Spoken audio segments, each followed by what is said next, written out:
বিসমিল্লাহির রহমানির রহিম। আসসালামু আলাইকুম। কেমন আছেন সবাই? আশা করি সবাই ভালো আছেন।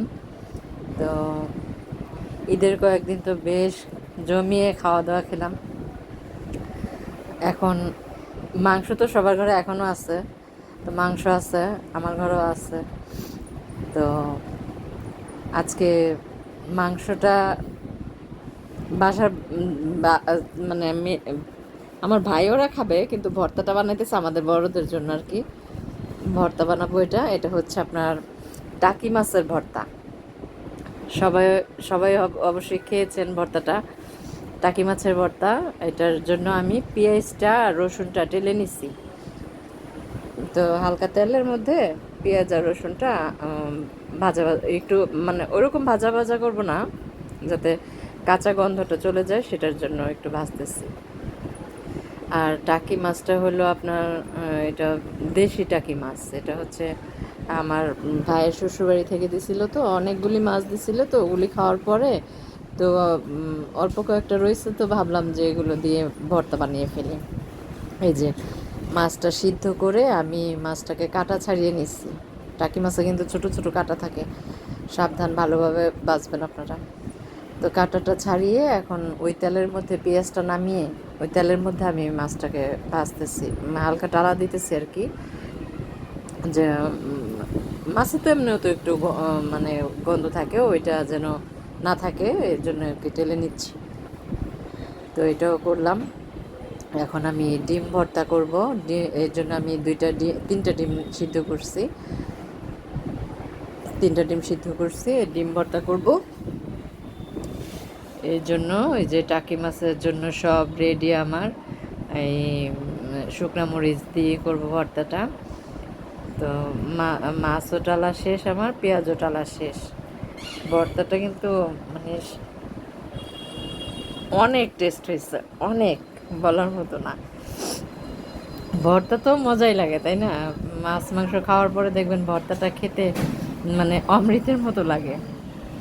মানে এরকম ভর্তাটা গরম ভাতের সাথে আপনি এক প্লেটেরও বেশি ভাত খেতে পারবেন, গরম ভাত দিয়ে ভর্তাটা। এই ভর্তাটা তো মরিচটা ডলতেছি।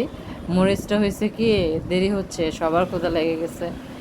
তো মরিচটা আমার টালছি ঠিকই, গরম গরম আমি ডলতেছি, যেই কারণে একটু মানে এটা গুঁড়া হইতে সময় লাগতেছে, সময় নিতেছে। আর হলো আপনি যদি একটু মরিচটা হালকা একটু ঠান্ডা করে তারপর আপনি ডলেন, তাহলে মরিচটা তখন ভেঙে যায়, গুঁড়া গুঁড়া মুচমুচে থাকে, গুঁড়া গুঁড়া হয়ে যায়। তো এখন মাছটাকে আমি পেঁয়াজ রসুন আর মরিচ লবণ দিয়ে এটাকে মাখলাম। এখন মাছটাকে এটার সাথে মিক্সড করব। মেখে দেখেন কি একটা লোভনীয় ভর্তা না? মন চাইতেছে এখনই এর সাথে মানে এটা দিয়ে এক প্লেট ভাত, গরম গরম ভাত খেয়ে ফেলি, তাই না? এরকম লাগতেছে না? মানে ওই রকম মজা হয়েছে ভর্তাটা। আর এখন হচ্ছে এটা মাখতেছি হচ্ছে আপনার ডিম ভর্তার জন্য। ডিম ভর্তা খাবো, ডিম ভর্তা করতেছি, ডিম ভর্তা, টাকি মাছের ভর্তা। আর মাংস আছে, যদি ভালো লাগে নিব, আর নয়তো আর ভর্তা পেলে তো সবাই মনে করেন ভর্তা দিয়েই ভাত খেয়ে ফেলে, তাই না? ভর্তা দিয়ে একদম আর কিছু লাগে না, ডাইনিংভাবে তাকায় না। আপনি দেখবেন পোলাওর সাথেও মানে ভর্তাটা মজা লাগে। শুটকি ভর্তা বলেন, শুটকি বাগার বলেন, পোলাওর সাথে, বিরিয়ানির সাথে আমার কাছে ভালো লাগে ভর্তা। তো ভর্তা পাগল আর কি, আমরা সবাই ভর্তা লাভার। ভর্তা লাভার। তো ভর্তাটা সেই মজা হয়েছে, সেই স্বাদ হয়েছে, সেই স্বাদ। একটু ঝাল হয়েছে, ঝাল করছি কারণ কি, ওই যে মাংস খাওয়ার পরে মানে মিষ্টি জাতীয় খাবার দাবারের পরে আর দাওয়াত খাওয়ার পরে মানে এখন মন চায় খালি কি ঝাল খাইতে, ঝাল খেতে ভালো লাগে। তো এই জন্য একটু ঝাল ঝাল করলাম ভর্তাটা। একটু সরিষার তেল দিয়ে নিলাম, সরিষার তেল দিলে তেলের একটা গন্ধ আসে, খাঁটি সরিষার তেল।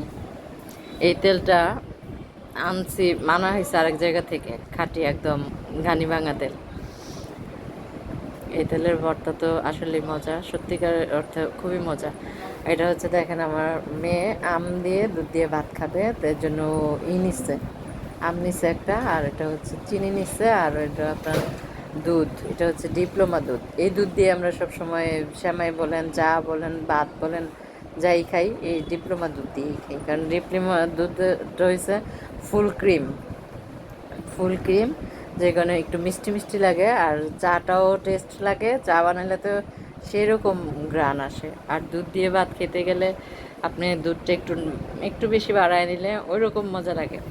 তার আমের দিনে আম দুধ দিয়ে ভাত খাওয়া হবে না, এটা কোনো কথা বলেন? এটা তো সবাই খায় না, মুড়ি দিয়ে খায়।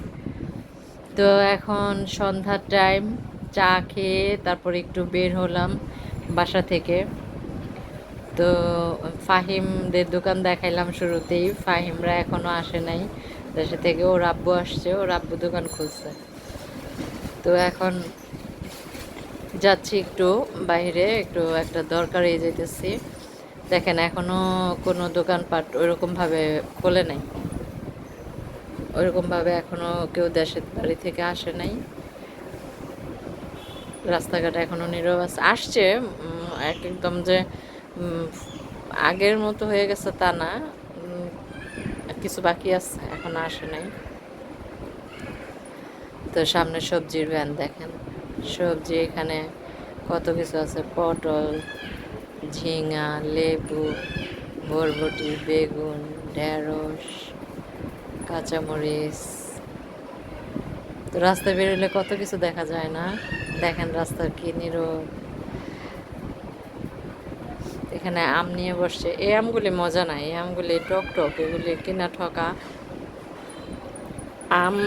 হলো ভালো আপনার ওই যে চাঁপাই নবাবগঞ্জের আর রাজশাহীর আমগুলি আছে না, ওগুলি মনে হয় এখনো পাকে ধরে নাই।